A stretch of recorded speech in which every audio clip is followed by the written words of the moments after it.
pro wrestling and Marvel Comics. Two things I love, and they always seem to meet each other in some sort of crossroads, so let's talk about it.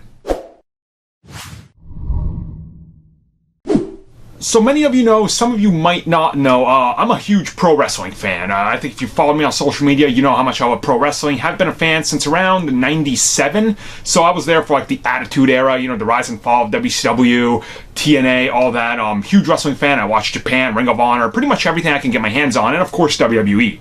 And wrestling is this interesting thing where, you know, we know it's fake, but we love what's happening in the storylines because they're like characters that transcend reality, right? They're almost like their own comics. Like there's backwards history and lore, and it's confusing. If you've never seen pro wrestling and just kind of see it from the outside, you're like, that's stupid. I know it's fake. It is. It's staged, but, you know, it's very real also. A lot of injuries and things that happen for real. And they have like all this complex history in there, you know. Oh, there's a dead man that's apparently, you know, survived the burning by his brother and things like that, you know, The Undertaker and Kane. So a lot of interesting thing happens in there, and that's why a lot of people grasp onto it. At the same time, you know, Marvel Comics specifically, it's another thing you look to when you want like these fantastical worlds and characters. And Marvel Comics in the last decade, specifically with the Marvel Cinematic Universe, has truly taken the idea of going so mainstream that everybody knows you and acknowledges you. You know, I've seen weathermen call out Loki and Thor. You guys have probably seen that too. And you know, pro wrestling is one of these things that's still very popular, despite of what you might think and think that wrestling right now is the worst it's ever been or dying. I mean, that's true for all TV because there's different outlets to get it now. You know, social media, sharing, you know, networks, pay-per-views, different, everything's changed. So I don't fall necessarily in with that argument. But just last night was WWE SummerSlam. It's, of course, their big summer pay-per-view.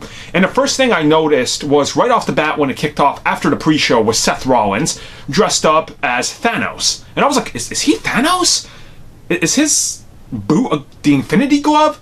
And sure it was. And then if you also know the demon Finn Balor, he hasn't been the demon like whole thing, but he usually paints himself like a symbiote.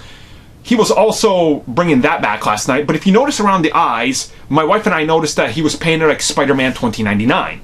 And it's one of these things where you have to just think about how powerful Marvel has become, that other things now are openly acknowledging it.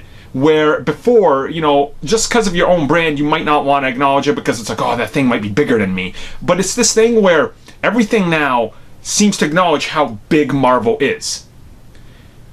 And, you know, I think it's just a matter of time before we see that Marvel is going to get even bigger. And I know some people think after this, you know, phase is over, things are going to go different for them.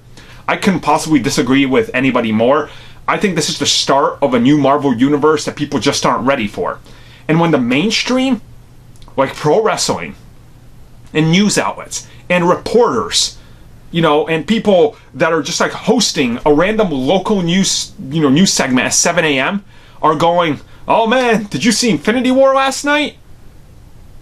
Doesn't that strike you as a little weird? Because the things we were made fun of 15 years ago that we were bullied about, you know, if I would have worn a Guardians of the Galaxy shirt 15 years ago, if it existed, as a Guardians fan, people would have made fun of me. But now it's cool. And I think that's the thing, right? Marvel is a powerful brand. And it's not going anywhere. And it's only going to get more powerful. And the mainstream is going to make sure it stays alive and relevant. So just think about that next time, you know, somebody says Marvel is dying.